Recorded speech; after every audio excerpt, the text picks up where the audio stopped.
Դե ինչ, սկսում ենք բլից հարցումը։ Ամենաէֆեկտիվ կարդիոն յուղ վառելու համար, ասենց ասած։ Ինտերվալն է։ Սկսնակին շաբաթական քանի անգամ պարապել։ Շաբաթը 3 անգամ։ Ինչպես եք դուք մոտիվացնում ձեր մարզվողներին, որ չհանձնվեն։ Իմ անձնական օրինակով։ Ամենատարածված միֆը մարզումների մասին, որը հիմա դուք կոչնչացնեք։ Ամենատարածված միֆը, որ մարդիկ 3 օր ուզում են մարզվեն եւ լինեն ուժեղ։ Ինչ դեր է խաղում սնունդը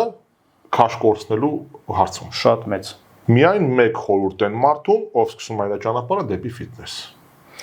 Գտնել գրագետ մարզիչ։ Մի հատ յուրահատուկ, ասենց ասած, վարժություն կամ ինչ-որ գործիք, որը որ շատ արագ հարցին լուծում կտա ավելի շուտ, քան մնացածն։ Կքանիստ։ Ինչպես ես դու հետևում պրոգրեսին քո մարզվողների, ասենց ասած։ Անընդհատ խորհուրդներ տալով։ Ամենամեծ սխալը սկսնակների մոտ, որ դու տեսնում ես։ Դա ինձ թվում է համատարածա բոլոր սկսնակների առաջի սխալը դա ընկնել քաշերի հետևից։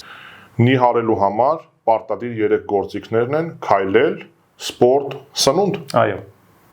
10 հարց ոդքասթի նպատակն է հրավիրել իր ոլորտում կայացած մասնագետի եւ տալ հաճախ տրվող հարցեր։ Իսկ թե ինչ մասնագետի կուզենաս տեսնել մեր հաջորդ հաղորդման եթերում եւ ինչ հարցեր կուզենաս իրեն տալ, գրիր մեկնաբանություններ բաժնում։ Դե ինչ, մեր հյուրն էր Արմենը, բոդիբիլդինգի եւ ֆիթնեսի մարզիչ, կինեզիստ։ Շնորհակալություն, որ եկաք։ Ես էլ եմ շնորհակալ հրավերի համար։